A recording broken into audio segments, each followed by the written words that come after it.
안녕하십니까. 하루의 경제 주식 마무리 경주마 이재용입니다. 오늘 하루 어떠셨습니까? 지난주에 CPI 발표하고 미국 주식 그리고 우리 주식, 우리 장, 미국 장 간만에 기분 좋게 올라줬습니다. 기분 같아서는 금요일에 집에 있지 않고 그냥 와서 경주마 진행했으면 좋겠다 싶을 정도로 장이 좋았습니다. 그럴 땐 꼭 우리가 생방이 없어요. 오늘까지 이어졌으면 좋겠다는 희망이 있었지만 오늘은 위아래로 왔다 갔다 하다가 결국은 파란색으로 장을 마감했습니다. 오늘도 할 얘기가 참 많습니다. 세 분의 전문가와 함께 경주마 달려보도록 하겠습니다. 어서 오십시오. 네, 안녕하세요. 네, 반갑습니다. 데일리 이슈부터 가겠습니다. 데일리 이슈 오늘 2개 꼽아놨는데 제가 열면서 했던 이 얘기 좀 이어가도록 하겠습니다. CPI 발표 이후에 장 좋았습니다. 우리 장 오늘 좀 주춤했는데 어떻게 좀 이어가겠습니까? 어떻겠습니까? 7.7이라는 숫자 자체가 그 센세이션적인 장을 보여줬던 것 같습니다. 지난주 나스닥 같은 경우도 거의 8% 이상 올랐고요. 가장 놀랐던 것은 우리나라 원화 환율의 강세가 지난 일주일 동안 봤을 때 사실 거래일수로 놓고 보면 한 3, 4일 거래일인데 세계 1위를 했습니다. 그러니까 강세로 전환된 율이죠. 그만큼 이제 주식이 좀 빨리빨리 반응을 했는데 오늘만 놓고 보면 사실 지수는 전년 금요일 대비해서 0.3% 정도 밀렸는데 기분만 봤을 때는 워낙 지난주에 강하다 보니까 오늘의 약세가 이건 뭐야 할 정도로 약간 서운한 날이었는데 큰 그림에서는 글쎄요, 오늘도 지금 약간 그런 이야기를 합니다. 오늘 이제 10월 말에 2,300이 조금 안 되는 장에서 마감을 했고 11월 달 장세가 시작을 했는데 어느새 2,500까지 왔습니다. 2,500까지 오다 보니까 또 많은 투자분들이 너무 오버슈팅 아니냐.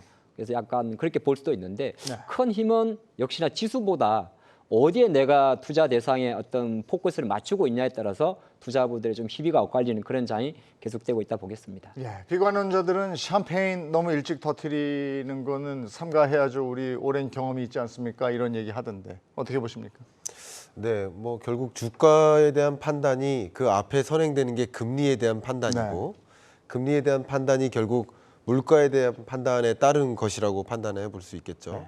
결국 그 공식이죠. 물가, 금리, 시장.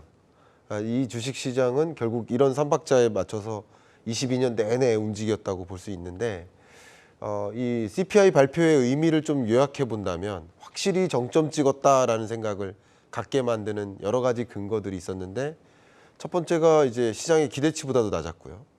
두 번째는 지난달, 지지난달보다도 낮았고 세 번째는 기대 인플레이션율도 꺾였었고 그리고 네 번째는 이런 것들과 상관없이 사실 이 근원 물가도 낮았고요. 더 중요한 거는 이 물가를 결정짓는 이 460여 가지 소비 품목이 있는데 그걸 부문으로 나누면 한 10몇 가지 되죠. 근데 근원 물가만 떨어진 게 아니라 전반위적인 모든 품목에 걸쳐서 떨어졌어요.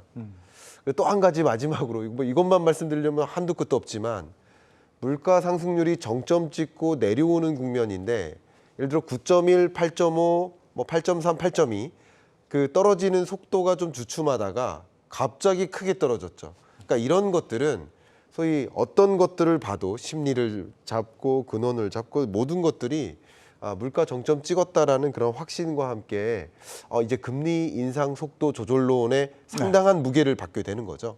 그런 것들이 이제 주가에 상당히 긍정적으로 신호가 나오는 것이다 이렇게 볼 수 있겠습니다. 교수님도 지금 말씀하셨습니다마는 소비자 물가 지수가 아래로 갔다. 그러면 이제 금리 인상 속도가 조절될 것이다. 이래서 이제 주식에 반영이 됐는데 반대로 또 달리 생각하면 우리가 소비자 물가 지수가 낮아졌다. 그러면 소비가 위축됐다. 그러면 경기 침체로 가는 거 아닌가? 이렇게 생각할 수도 있는 거잖아요. 소비자 물가 지수가 떨어지면 소비가 오히려 진작이 될 수가 있겠죠. 그리고 미국 가계 내 어떤 상황들을 보게 되면은 카드 결제가 연체율이 떨어져 있어요. 올라가지는 않습니다. 그러니까 여력이 충분하다는 얘기고 이 여력이 어디까지 갈지는 지켜봐야 되겠지만 그래서 우리가 산타랠리를 기대하는 것도 소비 진작 이슈가 맞물려 있고 이제는 CPI 논리보다는 시장에 안고 가는 어떤 프레임의 일환으로 우리가 계속 생각해야 된다고 제가 몇 주째 설명을 드리고 있는데 그거 인플레이션에 우리가 바라보면서 주식 매매하다가는 타이밍을 다 놓칠 것 같고요. 오히려 지금 이제 파월이 생각보다 우리도 다 예상치 벗어났지만 민주당이 중간 선거에서 아주 많은 자리들을 가져갔지 않습니까? 그리고 나서 이제 파월이 어떤 우중으로 스탠스가 바뀌느냐가 저는 제일 중요한 시점이지 않나 생각이 됩니다. 그러니까 금리 인상 폭이 이제 이렇게 해서 조정이 된다고 해도 인플레가 완전히 꺾이지는 않을 것 같잖아요. 네. 그럼 이제 계속 될 텐데 그렇다면 이게 이제 많은 증시에서 하는 얘기들이 그거 있잖아요. 달리는 말에 올라타지 마라라든지 뭐 이런 것들인데 지금 어느 정도 우상향하면서 달려가고 있잖아요. 근데 많은 분들이 야, 지금 내가 여기서 올라타도 될까? 그냥 안정적으로 5%, 6% 준다는데 그냥 가 있어야 되는 거 아니야?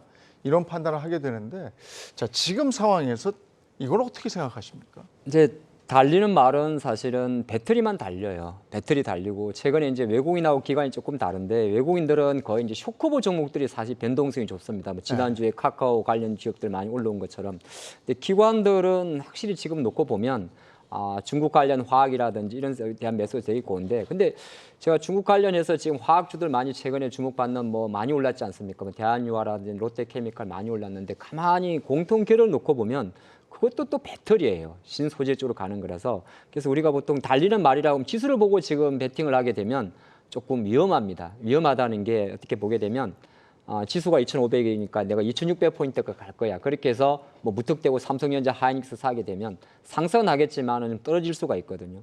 제가 생각할 때는 지금 달리는 말의 중심은 여전히 배터리라는 거 중심은 잡으시면 좋을 것 같고 다만 이제 시장의 변동성은 아까 교수님 말씀하셨다시피 저도 가끔 공감을 하는데 극한 변동성은 많이 완화될 것 같고 그 종지부를 찍을 수 있는 이벤트가 어떻게 보게 되면 지금 G20 정상회담이 될 수도 있습니다. 이게 물론 공식적으로 뭔가 깔끔하게 나오지는 않을 거예요. 뭐 예를 들어서 미국과 중국 이슈도 마찬가지고 우리도 마찬가지인데 하지만 어느 정도 이제 중간 선거라는 이벤트가 끝난 바이든 또 거기에다가 하필 또 예상을 뒤엎고 상원까지 이제 민주당이 장악하는 형태로 가다 보니까 오히려 바이든의 외교력에는 조금 힘을 실어주는 모습이라 아까는 시장 관점에서 봤을 때는 시장의 어떤 큰 변동성 자체는 어떻게 보기는 그렇게 볼 수 있습니다. 뭐 예를 들어서 환율 제가 원화 환율 이야기 드렸지 않습니까?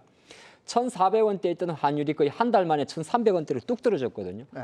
그러면 이거는 원화 만약에 롱 포지션을 갖고 있던 세력들은 바로 손절매를 당한 거고요. 또 숏 포지션에 베팅했던 세력들은 상당히 큰 폭의 수익을 냈기 때문에 일정 부분 수익을 확인시키고자 하는 욕구가 생길 겁니다. 그러면 환율은 어느 정도 이 부분에서 좀 반등을 할 거예요. 그러니까 환율이 만약 너무 빨리 떨어지게 되면 오늘처럼 외국인들의 매수가 적극적이지 않는데 중요한 것은 인플레와 함께 킹 달러가 정점을 지났다. 이렇게 본다면 시장은 사실 제가 볼 때는 뭐 미리 말 타고 있는 말에서 내려 탈 필요는 없고요. 또 급하게 추격 매수하지 않겠지만은 이 순환적인 흐름은 계속 될 것 같다. 그 중심을 갖고 가면 좋을 것 같습니다. 그 산타 랠리 뭐 또 12월까지 조금 어느 정도 계속 우상향할 것이다라는 예측을 확인하려면 항상 보면 주가가 이렇게 올라갈 때는 큰 대형주가 오르면서 주변부 그러니까 어떻게 보면 부동산 오르는 거하고 비슷하더라고요. 중심부 가격이 확 오르면 그 다음에 주변부로 쭉쭉 퍼져서 올라가거든요. 증시도 그런 패턴을 제가 본 것 같은데 지금 뭐 삼성전자를 비롯해서 큰 주식들이 오르고 있잖아요. 네. 그럼 이게 계속 갈 거면 그 주변부로 확산되는 걸 확인하면 되는 거 아닙니까? 네. 그렇게 생각 저도 합니다. 결국 저는 이 시장을 볼 때 이제 주식 시장만 보기보다는 전체적으로 보고 주식 시장을 일부로서 본다면 돈을 어디로 이동시킬까의 문제거든요. 네. 결국 투자자들이 돈을 2022년 내내 10월 중반까지만 해도 저축성, 네. 은행으로 계속 쏟아부은 거고요. 네. 금리 올라갈 것으로 봤으니까. 근데 보통 금리 인상의 정점에 다다를 때 첫 번째 이야기 나오는 게 금리 인상 속도 조절론. 네. 그리고 실제 속도 조절이 나오죠. 그 다음에 말 그대로 터미널 레이트까지 오는 거죠. 이런 세 가지 단계를 거치는데 그 속도 조절론이 나오기에 충분한 근거가 마련됐는데 지난 11월 그 FOMC 회의 내용을 잠깐 들어가 볼게요. 이거 굉장히 중요한 이야기인데 FOMC 그 성명서를 보면 처음으로 FOMC 위원들이 싸웠다라는 걸 확인해 볼 수 있어요. 그러니까 그동안에는 거의 우리 FOMC 위원들이라고 한다면 우리 그냥 자이언트 하자에 만장일치로 동의하는 느낌이었다고 보시면 좋아요. 근데 처음으로 11월 FOMC 때 싸운 게 뭐냐면 거기에 중요한 성명서에 들어가는 문구가 있는데 우리가 지금까지 21년부터 단행한 긴축적 통화정책 행보, 그러니까 테이퍼링부터 시작했던 그 모든 행보가 우리 미국 경제 활동성에 영향을 미치는지, 물가 잡는 데 충분한지, 그 중요한 게 이게 세 번째가 제일 중요한데요. 시스템적 리스크로 번지는지를 판단해 보겠다. 다시 말하면 연구해 보겠다. 그러니까 한국은행에서도 이런 통화정책 기조 지금까지 이만큼 했었으면 그게 이자 상환 부담이 개인별로 얼마나 가나 연구 보고서를 낸 적이 있어요. 예. 마치 그런 것처럼 우리 페드도 지금까지 단행했던 통화정책 기조가 결국 이런 부분에 어떤 영향을 미치는지 따져보고 가겠다라는 그 표현인데, 이것은 결국 여러 FOMC 위원들이 입장을 달리하잖아요. 네.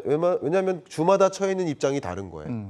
한국은행과 일본은행이 중앙은행이 각각 다른 통화정책 결정을 한다는 얘기는 한국과 일본이 다른 여건에 처해 있는 거예요. 마찬가지 각 주마다 처해 있는 여건이 다르기 때문에 한번 보겠다는 것인데, 지금 우리나라처럼 이 채권 시장을 비롯한 시스템적 리스크, 금융 불안 혹은 돈맥 경화, 이런 현상이 굉장히 우려되는 주들이 있고, 그런 주를 대표하는 FOMC 위원들이 강하게 목소리를 낸 건데, 그러면 이번 12월에 있을 FOMC 회의에서 그 찾게 될 증거로, 왜냐하면 싸우니까 네. 아직도 자이언트가 필요해, 아니야 빅스텝이 좋아라고 싸우는데, 싸우는 그 증거 자료가 뭐냐면 CPI인 거예요. 예.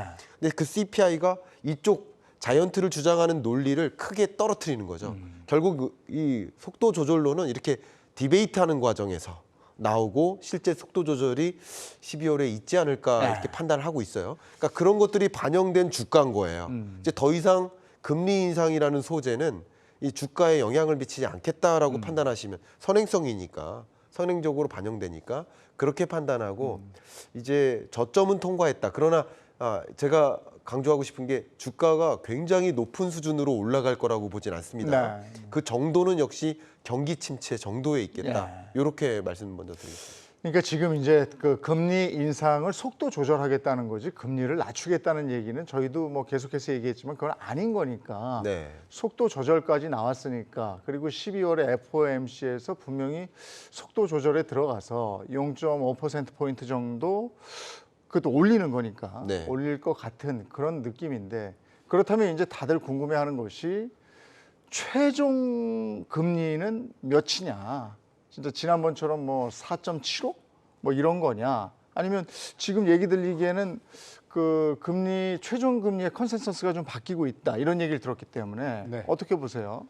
컨센서스는 계속 바뀌어요. 최근까지 6이었잖아요. 6까지도 바라보는 수치들이 있었고, 골드만삭스나 JP모건도 5.5, 6 바라보는 시점이었는데, 지금 교수님 말씀하신 것처럼 지금 지표값들이 떨어지고 있는 게 확인되고 있고, 골드만삭스 자체적으로도 내년도 6월까지 4% 이하로 CPI가 떨어진다라고 예측하고 있어요. 다 우하향으로 떨어지고 있어요. 예. 중간에 뭐 변동은 있을지언정. 그러니까 이거는 더 이상 앞으로의 정책의 논외로 이제 내놓고 이야기를 할 건데, 중요한 건 단서가 어딨냐면, 작년 10월에 디플레이션을 오히려 걱정해야지 인플레이션 걱정하면 안 된다라고 말했던 장본인이 파월입니다. 그는 그러다가 말을 바꿨죠. 그러니까 이번에도 중간선거 앞두고 있었기 때문에 좀 강도 높게 말을 했지만, 상황 끝나고 나면 또 말이 어떻게 바뀔지 알 수 없는 거예요. 여기서 중요한 건 대중 심리들이 자꾸 연준의 피봇을 기대하는데, 피봇은 절대 하면 안 되고요. 여기서 지금 피봇으로 들어가게 되면은 저는 연착륙 실패하고 경착륙으로 떨어질 수 있다고 보고 있고요. 반대 개념으로 저는 보고 있어요. 그래서 저는 오히려 속도 조절론까지만 가서 최종 금리가 원래 예측치였던 4.8 정도 혹은 많아야 5 정도, 이 정도로만 가는 정도가 가장 안전하게 연착륙도 들어갈 수 있고 파국으로 가지 않는 안전한 일이 되지 않을까 생각이 됩니다. 예. 제가 피봇에 대한 의견을 좀 한 가지 예. 더 덧붙이도록 하겠습니다. 기본적으로 이제 피봇을 당장 단행한다, 혹은 23년 연중에 단행한다. 그것은 대대적인 스탠스의 변화예요. 네. 그럼 대대적인 스탠스의 변화가 정당성을 받기 위해서는 정당한 일이 일어나야 됩니다. 말 그대로 물가가 2%에 근접하게 떨어지거나, 그건 2%에 근접하게 떨어질 수밖에 없게 만드는 대외적인 요인이 있을 수 있겠죠. 뭐 갑자기 전쟁이 종식이 된다든가 어떤 요인으로 인해서 물가가 완전히 잡히게 되는 일이 있을 수는 있습니다. 그러면 당연히 정당하니까 데이터에 기초해서 금리 인하가 있을 수 있어요. 예. 물가는 잡혔으니까 나머지 문제를 해결해야 되죠. 근데 지금으로서는 그런 전제를 할 수가 없기 때문에 금리 인하로 연결될 수 있는 가능성은 딱 한 가지라고 생각합니다. 대외적인 변수가 없다면, 대외적인 변수가 있으면 그럴 수 있지만 대외적인 변수가 없을 때 만약에 금리 인하로 간다. 이건 굉장히 중요한 시그널일 텐데 네. 그것은 역시 그 금리 인하 결정의 앞단에 여러 가지 이야기가 나올 겁니다. 무슨 론. 이게 무슨 론이냐면 목표 물가 조정론. 목표 물가 조정론. 왜냐하면 네. 연준이 2%잖아요. 목표 예, 물가. 2% 골이라고 계속 똑같이 얘기했듯이 우리나라도 마찬가지입니다. 목표 물가 네. 2%예요. 예. 근데 목표 물가가 왜 2%에 선정되어 있냐면 2020년까지 우리나라도 마찬가지 디플레이션이 걱정됐었어요. 예. 마이너스 물가도 찍고 그랬으니까. 그러니까 그 디플레이션은 경험하면 안 된다. 무조건 금리 인하를 통해서 2%라는 물가로 올려야 된다. 너무 낮으니까. 이때 설정된 목표 물가가 2%였어요. 그러니까 그때는 그게 적당한 판단이었던 거죠. 근데 지금 봤을 때는 아니 3%도 괜찮은 거 아니야라고 시장이 인식할 수 있어요. 그 목표 물가가 원래 네. 조정됩니다. 아. 연준에서 회의를 통해서 그럴 수 있겠네요. 네, 이거는 합리적인 지적이고요. 예, 예. 아마도 제가 좀 조심스럽게 예를 들면 잭슨홀 미팅 같은 데서 여러 학자들이 지금 23년 경제를 놓고 보니까 뭐 4, 3 요 정도의 물가 상승률을 기록하는데 아니면 5, 4 정도를 기록하는데 이제 목표 물가 자체를 뉴노멀로 보자. 네. 뉴노멀로 3% 뉴노멀로 보자. 라는 종류의 논의가 있을 수 있어요. 네. 일단 첫 번째 학제적 논의가 있을 수 있습니다. 네. 경제학자마다 입장이 다를 수 있지만 네. 논의를 해보고 이제 3% 정도면 적당한 물가 아니냐. 왜냐하면 2%까지 떨어뜨리는데 너무 많은 것을 산을 다 태운다 이거죠. 그런 너무 많은 것을 감내하면서 2%까지 기다릴 수가 없다라는 논의가 시작될 수 있고 그러면 연준에서 어떤 발표를 하냐면 자 어쩌면 목표 물가를 조정할 수도 있다. 혹은 그런 조정 가능성을 열어두고 실제적으로 우리 미국 경제에 가장 알맞는 적정 물가가 무엇인지 연구해 볼 필요가 있다. 이번 FOMC 성명서에 담겨 있는 것처럼 연구해 보겠다. 이런 메시지는 목표 물가 조정론이에요. 그럼 실제 조정이 되고 목표 물가가 만약에 3%를 뉴노멀로 본다. 그러면 금리 인상의 증거, 여건을 금리 인하의 어떤 데이터를 확인하게 될 수 있도록 하는 근거예요. 그거는 굉장한 시그널이 될 수 있을 그럼 것 주가에는 같아요. 굉장히 긍정적인 굉장한 영향으로. 시그널이 될 수 있고 결국 그 시그널은 앞에 말씀드렸던 것처럼 이 목표 물가를 조정할 필요가 있겠다라는 그런 종류의 메시지나 학제적인 논의 예. 거기부터가 이제 시작될 거라고 봅니다. 우리는 지금 그런 게 최종 금리가 몇 %인가를 생각했었는데 네. 그러네요. 저는 물가- 최종 금리 그렇게 중요하지 않다고 예, 생각합니다. 예. 얼마나 인상하고 목표 물가 이거 괜찮은데? 괜찮습니까? 네, 근데 저도 이제 방송에서는 이렇게 이야기하지만 몇몇 아마 경주마에 출연하신 유명하신 이 경제학자분들하고 같이 논의도 해봤었어요. 근데 저의 생각만이 아니라 다른 분들도 그러네. 목표 물가를 왜냐하면 우리나라도 역사적으로 계속 조정해 왔거든요. 한때는 3.5였던 적이 있어요. 목표 물가. 네. 아마 그 전 때는 뭐 더 높았을 네. 거겠죠. 고금리, 고물가, 고성장이고요. 저성장, 저물가, 저금리예요. 그렇게 낮춰졌는데 이제 3% 물가도 적정한 수준이야라고 받아들일 수 있겠다 생각합니다. 그럼 그 얘기가 논의되는 것 자체만으로도 이 주가에는 충분히 반영될 만한 그 그런 논의는 빠르면 23년 상반기고요. 어. 2분기 정도. 잭슨홀 미팅 때 이게 논제로 던져지지 그렇군요. 않을까 하는 네. 희망도 하나 갖고 있습니다. 지금 왜냐하면 이제 그 주가 섹터별 반응도 엇갈렸단 말이에요. 자이언트 스텝을 4번이나 밟는 금리의 급격한 인상기. 이때 성장주들이 다 무너졌단 말이죠. 그런데 이제 금리 인상의 속도 조절, 더 나아가선 소비자 물가, 목표 물가를 조금 상향 조정한다. 이런 얘기가 나오면은 이 성장주들이 또 다시 한번 확 반격하지 않겠습니까? 섹터별로 볼 때. 그러니까 지금 저도 뭐 좋은 인사이트를 좀 얻었는데 그렇죠. 뭐 절대 수치가 내려가지 않는다면 상대 수치를 올리면 되는 거니까 그게 이제 아마 말씀하신 목표 물가 조절에 대한 이슈 같은데 되게 좋은 인사이트 같습니다. 근데 저도 이제 주식시장 관점에서 놓고 보면 이번 주에 어쨌든 우리나라 증시에서 보였던 반응을 놓고 보면 네이버도 마찬가지고 성장주 우리가 보통 말하는 성장주가 이제 돈이 많이 들어가는 사업이죠. 약간 실적보다 고 PSR 관련주가 많은데 이제 이 기업들에 대해서는 가장 본질적인 건 뭐냐 하면은 약간 저는 신성장주라는 단어에 좀 집중할 필요가 있을 것 같아요. 네. 우리가 보통적으로 성장주라고 이야기를 하게 되면 뭐 바이오 임상 기업이라든지 아니면은 게임 플랫폼 하는데 사실은 게임은 정확히 말하면 현금은 많습니다. 이제 그게 이제 물론 현금이 어떤 인터벌은 좀 안 좋죠. 뭐 신작 게임 나오고 나서 또 새로운 신작이 나올 때까지의 마케팅 비용이나 인력 비용이 드니까 그래서 보통 성장주를 이야기합니다만은 사실 고금리로 인한 현금 유동성 문제는 바이오가 좀 많은 거고요. 나머지 지금 이제 앞으로 돈이 많이 들어갈 수 있는 플랫폼 기업들 대표적인 게 이제 네이버나 카카오 같은 걸 말하는데 이쪽 같은 경우는 아까 말씀드린 마찬가지로 약간 절대 금리에도 많이 저는 반응할 것 같아요. 네. 그러니까 우리가 조금 전에 말했던 그 물가 목표 조정료는 상대적인 금리에 대한 이야기고 근데 절대 수치에 대해서 좀 반응을 하기 때문에 지금의 주가 어떤 반등에 대해서 큰 의미를 두기보다는 이제 급격한 공매도 세력의 어떤 일정 부분 환매수와 인플레이션 피크론에 대한 어떤 수급 조인이 들어왔다. 일단은 그 정도만 보면서 이 네이버도 마찬가지고 카카오도 마찬가지고 앞으로 어떻게 이제 이 현재 난제를 풀어가는지 그걸 보면서 접근하는 게 좋을 것 같습니다. 네, 알겠습니다. 이번에는 국제 정세에 따른 우리의 실익을 한번 알아보도록 하겠습니다. 지금 뭐 다 아시겠습니다만은 G20 정상회담이 열리고 있습니다. 굉장히 중요하죠. 여기서 누가 누구를 만났는지, 그 누구와 누구가 어떤 얘기를 하는지, 무슨 성명에 사인을 하는지 굉장히 촉각이 곤두서 있습니다. 우리도 지금 한미일 정상이 만났고 한미, 한일 정상이 만나면서 어떤 기대감을 갖게 하고 또 어떤 분들은 또 우려의 목소리를 보내기도 하고 이렇습니다.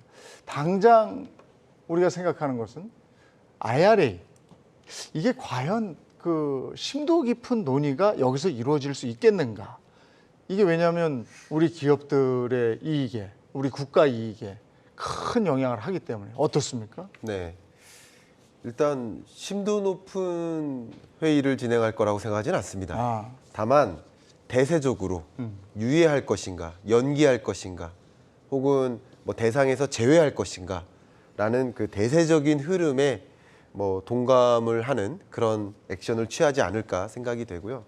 기본적으로 이제 공화당이 이제 하원에서 다수당을 차지했지만 공화당이 이제 하원에서 역할 중에 하나는 동맹국으로서의 지위를 보존하라라는 컨셉일 겁니다. 그러니까 IRA는 어떻게 보면 동맹국에게도 등 돌리는 배타적인 행동 아니냐라는 것이고요. 제가 개인적으로는 뭐 제 개인 유튜브 채널에서는 그 지지난주에 이제 미국에 갔다 와서 미국 현장에서 그 이유를 다 밝힌 적은 있는데 중요한 말씀 한번 좀 드려보고자 하는데 일단 기본적으로 여러분도 아시겠지만 이 IRA는요. 조금 과하게 설명드리면 정치용 멘트죠. 내가 반드시 물가를 잡겠다. 우리 민주당 찍어달라라는 표명입니다. 정치적 표명입니다. 그렇게 해석하시는 게 맞고요. 미국 현지에서 그 워싱턴 특파원들은 다 비슷하게 얘기합니다. 저도 그렇게 동감했고요. 근데 당연히 중간 선거에서 이기든 지든 IRA는 일보 후퇴한다라고 보고 있었습니다. 그러니까 여러분 한번 생각해보세요. 중간고사를 앞두고 시험 공부 열심히 벼락치기 하다가도 중간 시험 망쳐도 일단은 좀 쉬어가는 거잖아요. 마찬가지예요. 중간 선거를 앞두고 벌였던 공약적인 성격이라고 볼 수 있어요. 내가 반드시 물가 잡을 테니까. 사실 IRA 인플레이션 감축법이라고 간판만 그렇게 걸어놨지 그 안에 내용물 들어가 보면 사실 인플레에 기여하는 것들 별로 없다고 판단 내려지잖아요. 결국 그게 선거용 멘트다. 그리고 또 한 가지 두 번째는 그래서 한미 간에 이제 정상은 아니고요. 우리나라로 치면 이제 산업통상자원부, 미국의 상무부 간에 기술협력 포럼을 엽니다. 이것은 100% 우리나라가 출자한 좀 재밌는 표현을 드린다면 원래 한미 산업기술 협력 포럼 이렇게 한국에서 하면 한국이 앞에 들어가요. 근데 미국에서 개최하면 벌써 보통은 US 코리아 이렇게 들어가겠죠. 근데도 코리아가 앞에 들어가요. 네. 100% 한국이 출자했고요. 그다음 상무부를 이끌려고 하는 중입니다. 자, 그 일 때문에 사실은 미국에 갔었는데요. 미국에서 그 주간 부서, 그러니까 주무부처가 산업통상자원부면 주간 부서가 하나가 키아트, 한국산업기술진흥원이고요. 또 하나는 이제 무역 쪽에서 코트라, 워싱턴 현재 무역관이 있습니다. 둘 다 방문해서 똑같은 얘기 나눠봤는데 역시 중간 선거가 끝나면 주춤해지고 유예하고 유연하게 대처할 것이다라고 얘기를 했었고요. 그 협력의 과정에서 실무단에서 논의가 될 거라는 거죠. 실무단에. 그러니까 결국은 정상회담에서는 대세적으로 어떻게 갈 거냐, 좀 동맹국에 대해 우리끼리는 좀 이렇게 해주자라는 종류의 논의를 할 거라고 보여지고요. 근데 얼마 전까지만 해도 이게 의회에서 통과됐기 때문에 네. 이거는 소위 우리가 얘기해 빼박이다. 어떻게 할 수 없다 이렇게 얘기했는데 네. 그건 아닌 모양이죠. 예. 여지가 있는 모양이죠. 여지가 충분히 있고요. 특히나 한국 같은 경우는 뭐 조지아 공장 짓고 있는데 그러니까 그래서 짓고 유해법 있는데. 같은 것도 발의된 거 아니겠어요? 그래서 유해법이라든가 이런 것을 유연하게 관리한다든가 아니면 IRA 입행에 대한 네. 예산을 철저하게 감액한다든가 어. 네, 그런 것들을 통해서 충분히 통제할 수 있고요.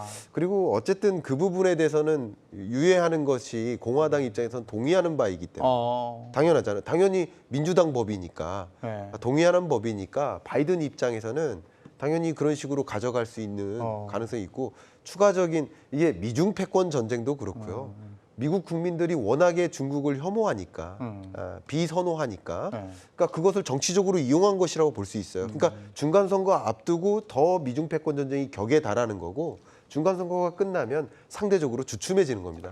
미중 패권 전쟁은 2030년 40년까지 장기 갈 소재인 건 맞습니다. 그러나 이 업앤다운이 있잖아요. 2019년에 격했거든요. 그 선거 앞두고. 예. 그리고 20년에 좀 완화되다가 네. 지금 22년에 또 격해졌잖아요. 네. 그리고 당연히 완화될 때 완화돼. 그러니까 장기간의 어떤 과제이지만 이 플럭추에이션은 있을 수 있다. 업앤다운이 있다. 예, 그럼요. 네. 그런 관점에서 미중 패권 전쟁조차도 어느 정도 좀 살살하자 서로. 왜냐하면 자국 경기를 또 생각하는 거죠. 그런 식으로 갈 가능성이 높다 이렇게 판단하시면 좋겠습니다. IRA법도 긍정적인 그 개정 논의가 있을 것이다. 네. 그리고 긍정적으로 본다. 이런 말씀이셨고 그렇다면 IRA가 우리한테 유리하게끔 긍정적으로 돌아간다면 이게 수혜주는 저도 그냥 눈에 보이거든요. 오늘 현대차 그래서 올라간 거예요? 현대차는 원래 피해주였다가 이제 이 IRA 유예 기대감이 이제 반영이 된 거죠. 근데 종가 무렵에 이제 주가 밀리면서 그렇게 힘이 강했다라고는 볼 수가 없습니다. 그러니까 저는 약간 교수님하고 생각이 좀 다른 건 뭐냐면 미국이라는 나라는 정통적으로 의회를 통과된 법안은 건들지 않습니다. 근데 여기서 이제 좀 곁다리로 좀 이거 좀 해줄 수 없느냐 이 싸움이 있었던 거고 조지아주 의원이 일단 관할 소속이기 때문에 좀 요청을 했던 거고 저는 이 부분에 있어서 그래서 전체적인 IRA를 우리가 살펴볼 때 이번 정치에서 보면 미국이라는 나라가 G세대, MZ에서 G세대가 압도적으로 민주당을 지지해줬어요. 이건 깜짝 놀란 결과물인데 이거는 어디까지 이어지느냐. 지금 바이든이 행하고 있는 이 제도, IRA를 포함한 이런 것들을 마음에 들어 한다라고 저는 봐요. 국민들이 젊은 세대가. 그러면 이것이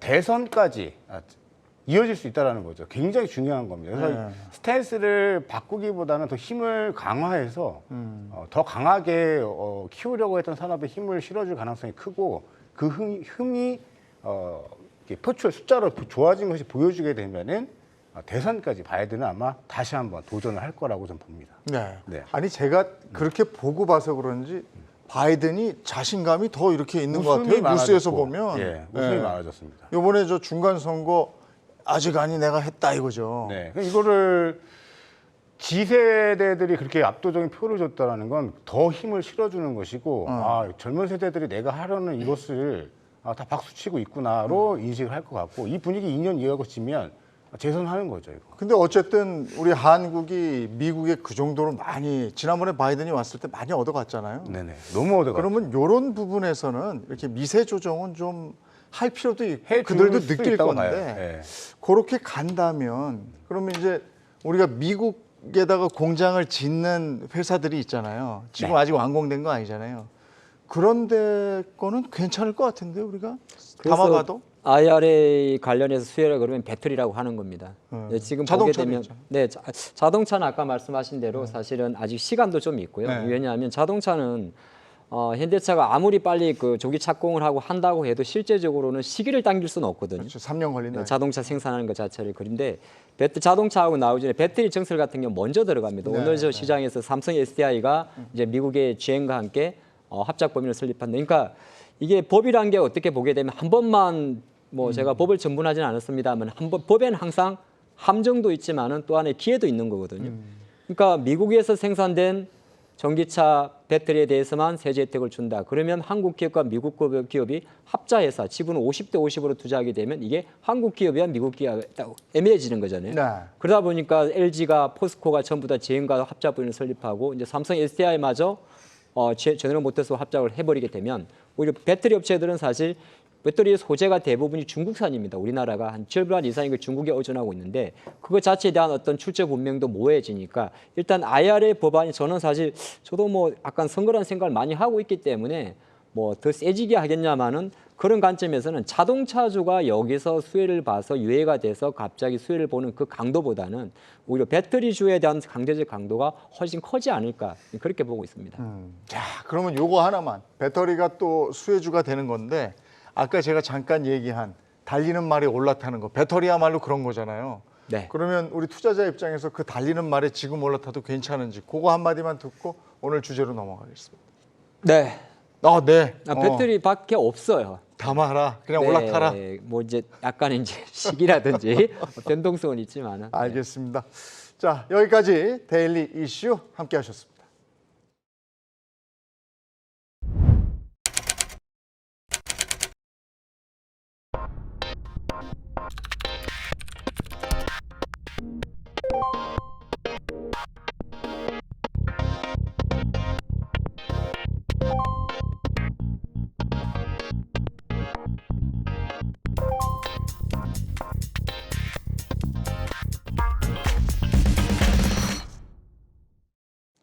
원래 살다 보면 업 앤 다운이 있습니다. 올라가면 내려가고. 근데 요즘에는 이게 너무 급격해요. 그러니까 주가도 그렇고 이미 부동산에서 우리가 그 느낌 다 받았잖아요. 올라갈 때 너무 급격하게 올라가더니 지금 떨어질 때는 또 급격하게 떨어집니다.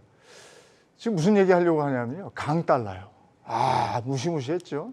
근데 내려가는 속도가 또 만만치 않습니다. 이거 어떻게 되겠습니까? 네. 강달러가 약달러로 전환되기는 어렵지 않을까 생각은 되고요. 다만 다시 더 강한 킹달러를 향해 가지는 않을 것이다. 네. 이렇게 보고 있습니다. 그러니까 강달러의 약세 전환 이렇게 정리하면 될 것 같고요. 그 배경은 역시 금리 인상 속도에 달려 있는 거죠. 제가 여러 차례 이제 경주마에 오면서도 그런 말씀 계속 드려왔는데 기준금리 인상 속도가 미국이 가장 빨랐죠. 네. 쇼트트랙 하듯이. 근데 혼자 치고 달려간 거죠. 그랬다가 이제 미국이 속도 조절론을 만났고 상대적으로 다른 나라가 이제서 추격하는 거죠. 주로 유로존이나 뭐 영국이나 스웨덴이나 나머지 이제 달러 인덱스를 구성하는 이 나라들이 일본 빼고는 다른 나라들이 같이 금리 인상 속도 조절. 그러니까 결국은 미국과 그밖에 달러 인덱스를 구성하는 나머지 6개국의 통화의 격차가 벌어지는 거죠. 금리 격차가 좁혀지는 거죠, 이제. 미국은 조절 들어가고 다른 나라는 이제 추격하고 그러니까 격차가 좁혀지는 거죠. 이 격차가 좁혀지는 과정에서 강달러가 좀 약세 전환으로 가는 것이다. 이렇게 볼 수 있고요. 두 번째는 역시 이게 선거하고도 관련이 됩니다. 바이든 입장에서 그러니까 지금은 이제 통화 정책 관점에서 강달러가 약세 전환되는 것을 설명드렸고 두 번째는 바이든 입장에서 행정부의 구두 개입이죠. 그러니까 우리나라도 구두 개입 여러 차례 했잖아요. 그러나 바이든이 계속 구두 개입을 해왔던 거예요. 쉽게 말하면. 근데 그 구두 개입이 왜 필요했을까요? 강달러를 유지함으로써 자국 물가를 반드시 잡겠다라는 액션인 거고 그 액션은 모두 다 선거용 발언이죠. 그 구두 개입조차도. 그러니까 행정부적 구두 개입 혹은 직접 개입도 마찬가지입니다만 그 직접 개입 모두 다 역시 강달러를 유지하기 위한 흐름이었고 중간 선거를 앞두고 그 강달러 기조가 약세 전환되는 것이고 중간 선거가 끝나도 역시 약세 기조로 가는 그런 흐름이라고 판단하시면 좋겠습니다. 바이든이 그러니까 중간 선거를 위해서 내놨던 여러 가지 것들이 제대로 중간 선거에서 먹힌 거예요, 그죠? 먹힌 그렇게 봐야 되는 거죠. 먹힌 거 한 가지만 더 추가한다면 이 원달러 환율의 그래프를 한번 그려보시면 그리고 코스피의 흐름을 그래프로 그리시면 거의 정확히 데칼코마니에요. 그죠? 달러가 조금 오르면 코스피가 조금 떨어져요. 그죠?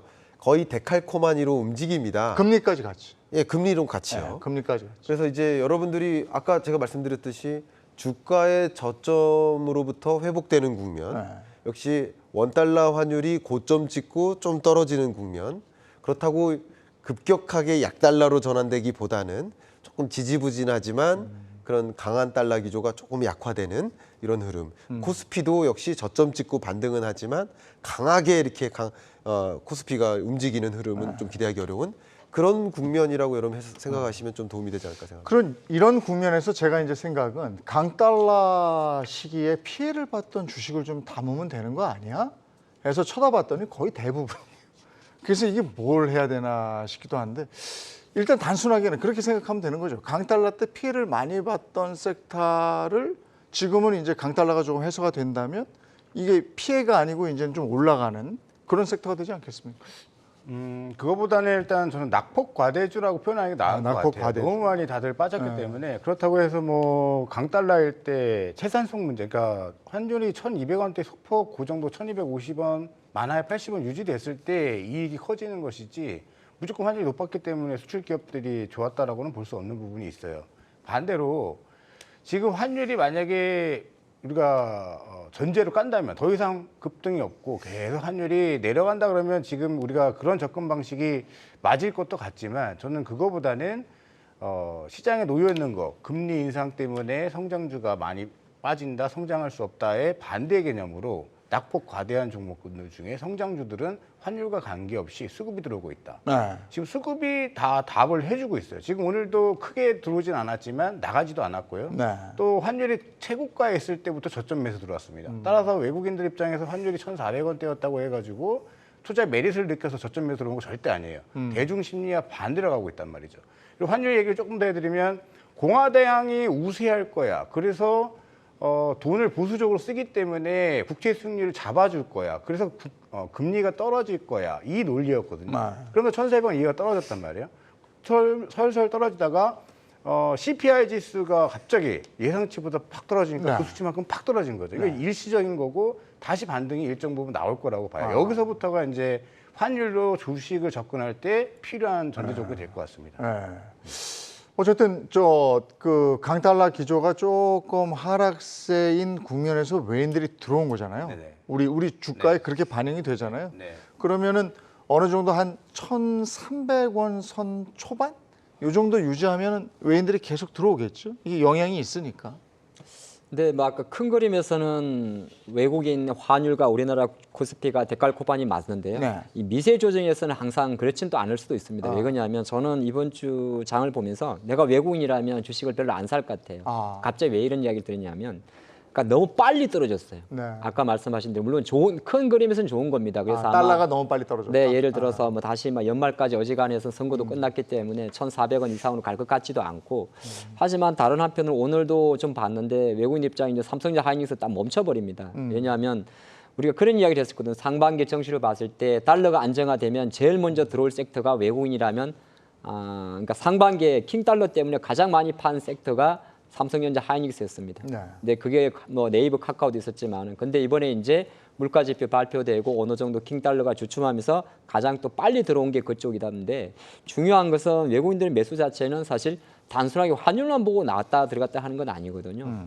그러니까 종목 기업 몇 면을 놓고 봤을 때도 어떻게 보게 되면 사실 삼성이나 하이닉스도 중국 경기에 대한 회복력도 있다는 거거든요. 근데 제가 조금 지금 가장 주목하는 건 뭐냐 하면 사실 우리나라 원화 환율보다 중국의 포치 회복 여부입니다. 그러니까 중국의 위안화가 지금 7위안 밑으로 꺾여주는지가 어떻게 보게 되면 제가 외국인 투자가라면 조금 더 중요하게 바라볼 것 같아요. 네, 그렇게 되면 될수록 한국에 대한 투자 매력도 상대적으로 살아날 수가 있으니까. 그래서 환율의 어떤 미세한 변화는 차율 반동 좀 나올 것인데 환율이 꺾여지는 이유만으로 외국인들의 매수가 매일 적극적으로 들어오기에는 뭐 어느 정도 시장의 대외 변수도 여전히 봐야 된다 그렇게 보고 있습니다. 외인들의 픽을 우리 투자자들이 따라가는 건 어때요?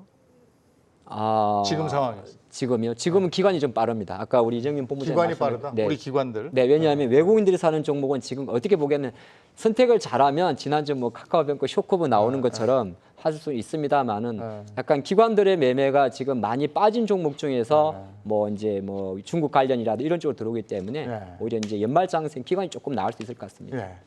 중국 어때요? 중국은 지금 뭐 봉쇄를 좀 푼다는 얘기 들리면서 뭐 중국 그 주가가 또 반영이 되기도 했고, 그리고 우리나라도 지금 그 관련 주식들이 좀 오르기도 하고 이랬는데, 그리고 실제로 좀 완화한다는 얘기가 있죠? 정부에서도, 중국 정부에서도. 어떻게 예. 가겠습니까? 예, 저도 그렇게 보고 있고요. 네. 결국 중국 경제가 특히 다른 주요국들보다 더 크게 꺾였었던 네. 것, 그러니까 2022년 연중에 꺾였었던 것, 그리고 이 글로벌 인플레이션 시대에 세계적으로 다 금리를 인상하는데 혼자 금리를 인하했었던 네. 것, 그 모든 그 배경이 결국 대봉쇄에 있다고 볼 수 있겠죠. 근데 그 대봉쇄라는 요인 자체가 이제 완화되는 흐름인 네. 거죠. 완화되고 실제 풀릴 여지가 있다라고 볼 수 있죠.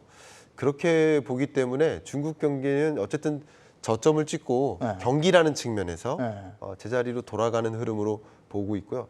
굉장히 재밌게도 이 세계 경제를 좀 들여다보면 세계 경제 전체 세계 경제 성장률이 올해 3.2% 그리고 내년 2.7% L자형으로 침체되는 국면인 거예요. 네. 근데 이 침체를 더 이끄는 밑에서 잡아내리는 그 영역들이 선진국입니다. 네. 그러니까 미국과 유로존이 고금리의 역습을 받는 게 23년의 모습이에요. 여러 기업들이 대규모 인원 감축하고 그런 이슈들 있잖아요. 그런데 재밌게도 그 위에 머무는 영역들이 신흥계도국들인데 신흥계도국들은 전체가 중국을 포함해서 올해도 3.7, 내년도 3.7 네. 이렇게 성장률을 전망하고 있습니다. 근데 이 성장률 전망치에서 중국을 제외해 놓고 보면 신흥계도국 중에 이 외환위기 가능성 높은 나라 네. 이런 나라를 제외하고 특히 아태 지역의 성장세가 굉장히 높아요. 그게 왜 그러냐면 올해 내년 계속 이 코로나19의 어떤 방역 조치로부터 풀려나가면서 드디어 펜트업이 일어나는 거예요. 예, 중국 말고 나머지 아태 지역. 근데 중국이 조금 한 발 더 늦게 펜트업이 다시 일어나는 거죠. 네. 두 번에 걸친 펜트업이라고 볼 수 있을까요? 어떻게 보면 우리나라 입장에서는 21년에 경험했던 그것을 중국이 22년 끝자락 23년 초에 경험하게 될 가능성이 높은 그런 상황이라고 여러분 생각해 보시면 도움이 될 것 같습니다. 그럼 이런 마당이면 대중국 관련 섹터들, 뭐 요컨대 LG생건이나 아모레라든지 우리나라 뭐 저 호텔 신라 같은 것도 마찬가지 아니겠습니까? 좀 왕래가 있으면 풀리면 그런 것들이 좀 가지 않겠습니까? 오늘도 보니까 LG생건 많이 오른 것 같은데요. 그러니까 이거는 지난주에 우리가 한번 언급을 했었는데 우리가 지금 단서를 놓치면 안 되는 게 뭐냐면 그러니까 중간 선거를 앞두고 G20을 이제 열잖아요. 네. 그래서 오늘 미중이 만나지 않습니까? 6시 반에 그렇죠. 만난다면서요. 근데 그 앞전에 마라톤을 했어요. 마스크를 아무도 안 썼죠. 그러니까 수만 명이 모였는데 제로 코로나 유지한다고 했으면서도 불구하고 그게 의중이에요, 시진핑의. 그러니까 연결고리가 잘 해결되고 화해 모드로 가면 네. 언제든지 풀 수 있다라는 거고요. 네. 그에 반해서 제가 뭐 자료를 준비했지만은 코로나 확진자 수는 계속 증가 추세에 있습니다. 일단 중국, 홍콩 다 해서. 네. 근데 제가 자료를 지금 봤는데 오늘 미중 시진핑하고 바이든만 만나는 게 아니라 네. 재무부 장관인 옐런이 중국 인민은행 총재를 만나요. 아, 그러면서 지금 서두를 깔고 있는 게 뭐냐면 중국 경제를 완전히 마비시킬 생각이 없다.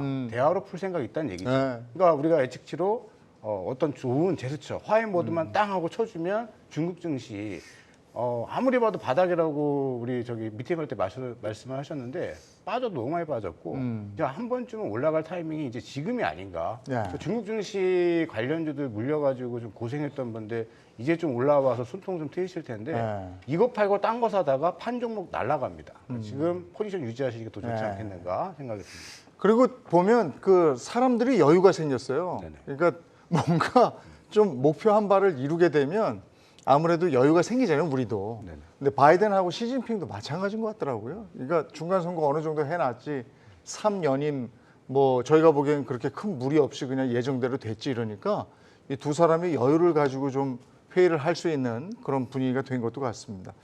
그리고 또 우크라이나 얘기 나오잖아요. 휴전 얘기 슬슬 나오고 있던데 그 부분도 큰 영향을 미치겠죠.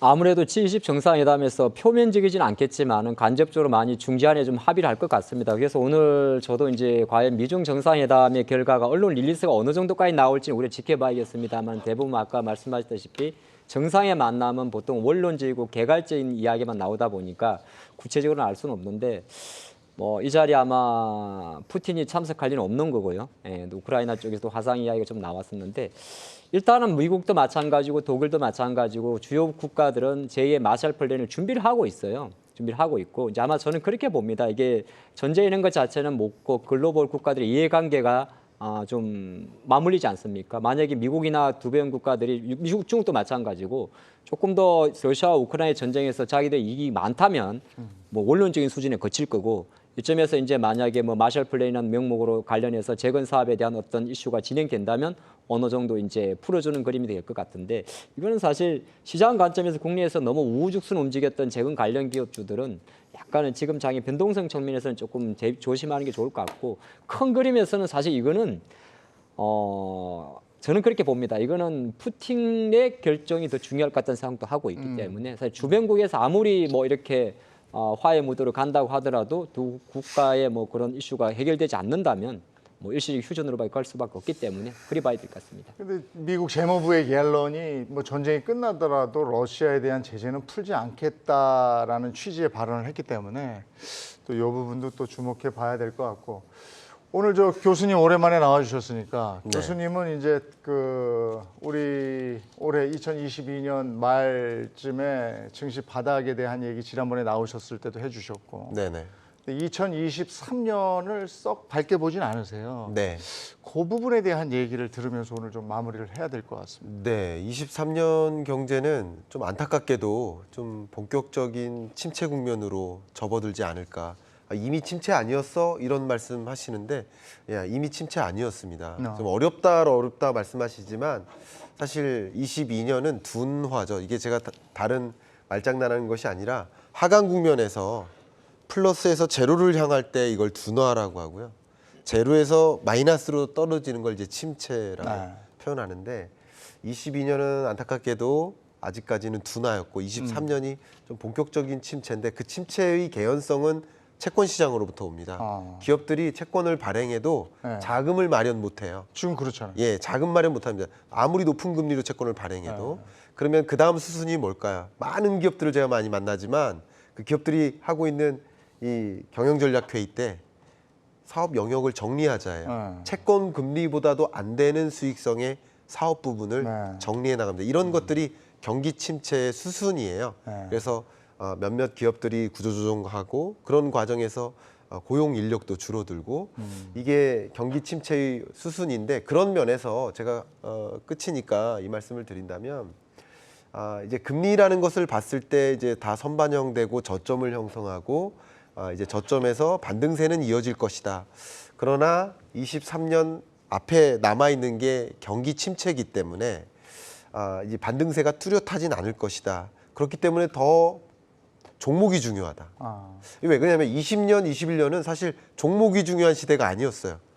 내가 종목을 잘 골라서 성공한 게 아니라 다 올랐던 거예요. 그리고 22년도 역시 종목이 중요한 시대가 아니죠. 왜?